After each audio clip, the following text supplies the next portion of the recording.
अस्सलाम स्टूडेंट्स। अब हम पढ़ेंगे कि ऑल्टरनेटिंग करंट जनरेटर में जो हमारे पास ऑल्टरनेटिंग ईएमएफ प्रोड्यूस हो रही है उसका मैग्नीट्यूड किस तरीके से कैलकुलेट किया जाता है, यानी उसका जो फॉर्मूला है वो कहाँ से डिराइव हुआ, कैसे डिराइव हुआ। तो उससे पहले जैसे कि मैंने पिछली वीडियोस में बताया कि हमारे पास एसी जनरेटर जो है वो ट्रांसफॉर्म करता है मैकेनिकल एनर्जी, यानी कोई भी चीज़ हरकत करने वाली उसके अंदर जो एनर्जी मौजूद होती है उसे बिजली में कन्वर्ट करता है, यानी इलेक्ट्रिकल एनर्जी में कन्वर्ट करता है। तो हमारे पास करंट प्रोड्यूस हो रहा होता है, करंट प्रोड्यूस होता है ईएमएफ की वजह से। तो हम ईएमएफ का मैग्नीट्यूड किस तरीके से कैलकुलेट करते हैं। अब जैसे कि मैंने पिछली वीडियोस में बताया था कि किस तरीके से ये मैकेनिज्म काम करता है और ईएमएफ प्रोड्यूस होती है। अब जैसे इसको डेरिवेशन के लिए हम लेबलिंग की मदद लेंगे। अब जैसे हमारे पास ये पूरा कॉइल है, कॉइल की एक साइड को हम लेबल कर देते हैं ए से, फिर यहाँ पर हम बी, हमारी बी है, नजर नहीं आ रहा तो ये यहाँ पर मार्क कर देते हैं कि नजर आ जाए।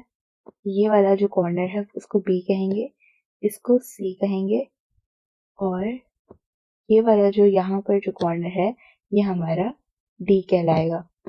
इस तरीके से हमारे लूप के जो हैं वो 4 कॉर्नर्स बन जाएंगे।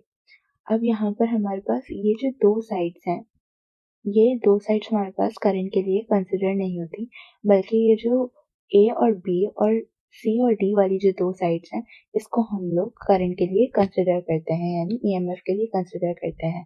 अब फैराडेज लॉ की मदद से हमारे पास ये फॉर्मूला मौजूद होता है कि ईएमएफ ए बी, यानी ये वाले जो रॉड है ए और बी हमारे पास बराबर होती है वीबीएल साइन थीटा के, और ये जो सी और डी वाली परपेंडिकुलर रॉड है, वर्टिकल रॉड है, इसका भी हमारे पास मैग्नीट्यूड होता है बराबर वीबीएल साइन थीटा के। जब हम बात करते हैं बी और सी की, यानी कि ये वाली जो हमारे पास रॉड है,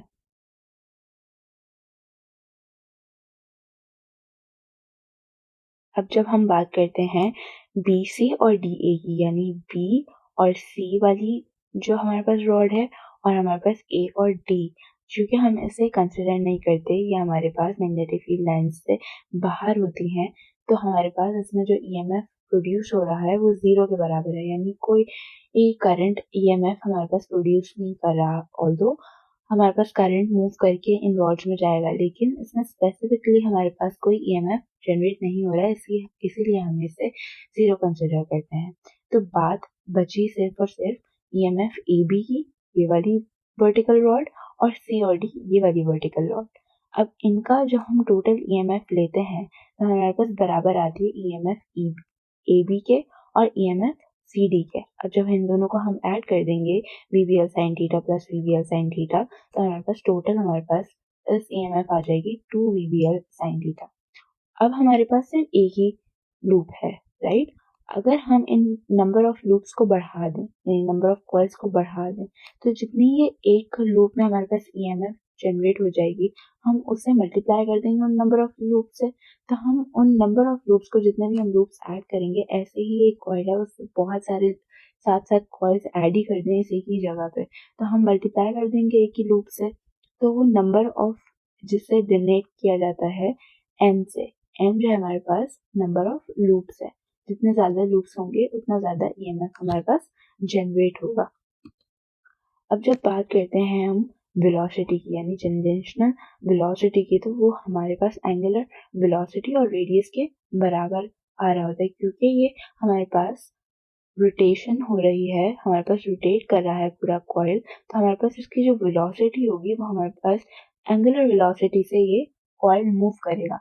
लेकिन जब हम लोग इसकी टेंजेंशियल वेलोसिटी की बात करते हैं, यानी स्ट्रेट वेलोसिटी की, जिससे हमारे पास उनके एटम्स और इलेक्ट्रॉन्स इस कॉइल के मूव कर रहे होंगे, वो हमारे पास सिंपल v के टर्म्स में आ जाएगा, यानी v is equal to omega r।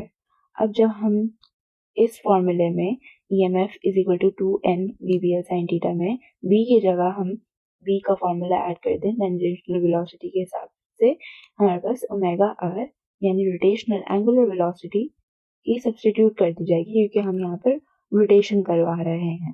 अब थोड़ा सा शिफ्ट करके अगर हम यही N omega R B L sine theta में से एल एक जगह ले आए और एक जगह ले आए और टू एक जगह ले आए, तो ये हमारे पास एरिया के बराबर होता है। एरिया के बराबर किस तरीके से, क्योंकि आर जो है हमारे पास सिर्फ ये एक साइड है, आर और आर, तो हम इन दोनों को ऐड कर देंगे तो हमारे पास 2r हो जाएगा।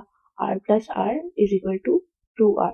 और बाकी हमारे पास लेंथ, ये पूरे इस वर्टिकुलर कॉइल के जो ये वाला पार्ट है ए और बी, ये इसके बराबर हो गया।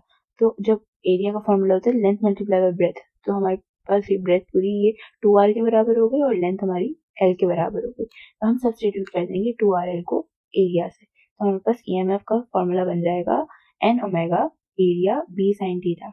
अब थीटा जो है बराबर होता है हमारे ओमेगा टाइम के, जैसा कि हम फ्रीक्वेंसी में पढ़ते हैं, या ओमेगा का हम जब एंगुलर वेलोसिटी जब डिस्टेंस निकाल रहे होते हैं तो हमारे पास बराबर जिस तरीके से S is equal to V T होता है, उस तरीके से angular displacement is equal to angular velocity into time. अब जब हमारे पास हमें मालूम है कि साइन थीटा जब 90 डिग्री के जब ये थीटा 90 डिग्री के बराबर होता है तो साइन थीटा हमारे पास 1 हो जाता है, यानी मैक्सिमम हो जाता है। और अगर साइन थीटा थीटा हमारे पास 0 डिग्री हो या 180 डिग्री हो तो हमारे पास साइन थीटा भी 0 हो जाता है, यानी मिनिमम हो जाता है। तो अब जब हम साइन थीटा जब हमारे पास मैक्सिमम हो रहा है तो हमारे पास ईएमएफ जो है वो मैक्सिमम हो जाती है। हमारे पास जब साइन ओमेगा थीटा जो है 1 के बराबर है तो हम इसको simply sine theta omega omega time की जगह हम 1 लिख देंगे, हमारे पास बचेगा क्या, N omega A B EMF के बराबर। अब चूंकि ये मैक्सिमम ईएमएफ होगी तो हम इसे डिनोट कर देते हैं ईएमएफ नॉट के, यानी हमारे पास मैक्सिमम ईएमएफ जो होती है वो बराबर होती है एन ओमेगा ए बी के। अब जब हमारे पास मैक्सिमम ईएमएफ बराबर होती है एन ओमेगा ए बी के, तो हम इसे सब्सटीट्यूट कर सकते हैं कि बजाय इसके कि हम लिखें कि EMF is equal to N omega A B sine omega T time, तो हम इसको इसकी जगह इस तरीके से लिख सकते हैं कि EMF is equal to EMF naught sine theta. बात वही है, बस इस वाली टर्म को जो यहाँ पर मौजूद है इसकी जगह हमने ईएमएफ नॉट ऐड कर दिया। अब चूंकि हमारे पास ओम्स लॉ से हमें पता है कि करंट जो है बराबर होता है वोल्ट ओवर आर के। अब वोल्ट जो है हमारे पास ईएमएफ, वही हमारे पास वोल्टेज भी होता है, सेम चीज है बिल्कुल। तो हम इसको इस तरीके से लिख सकते हैं कि current is equal to EMF over R, और ईएमएफ का हमारे पास फॉर्मूला कोई भी इंस्टेंटेनियस ईएमएफ का फॉर्मूला हमारे पास यहाँ से डिराइव होता है कि ई नॉट साइन ओमेगा टाइम, यानी ओमेगा टाइम, यही एंगुलर डिस्प्लेसमेंट से एक ही बात हो गई कि यहाँ पर हमने सिंपली सब्सटीट्यूट कर दिया ओवर आर। तो हमारे पास करंट भी इस हिसाब से जनरेट हो जाता है कि ये जब हम लोग मैक्सिमम ईएमएफ कंसिडर कर रहे होते हैं तो हमारे पास करंट भी मैक्सिमम जनरेट हो रहा होता है। तो ईएमएफ नॉट की जगह हम सिंपली ऐड कर देते हैं करंट, क्योंकि ईएमएफ नॉट ओवर आर हमारे पास सिंपली करंट के बराबर है। क्योंकि ये मैक्सिमम ईएमएफ है तो हमारा करंट भी मैक्सिमम आ जाता है आई नॉट साइन ओमेगा टाइम। अब जब हम इसे, क्योंकि हमारे पास वेव बन रही है, तो अब जब हम इसे ओमेगा को फ्रीक्वेंसी के टर्म्स में लेते हैं तो हमारे पास वैल्यू आती है 2 पाई एफ की, क्योंकि ओमेगा हमारे पास बराबर होता है एंगुलर वेलोसिटी हमारे पास बराबर होती है, it's a function of 2 pi F. हमारे पास ईएमएफ बराबर हो जाती है EMF is equal to EMF naught sine 2 pi F into time. उम्मीद है आप लोगों को समझ आ गया होगा। शुक्रिया।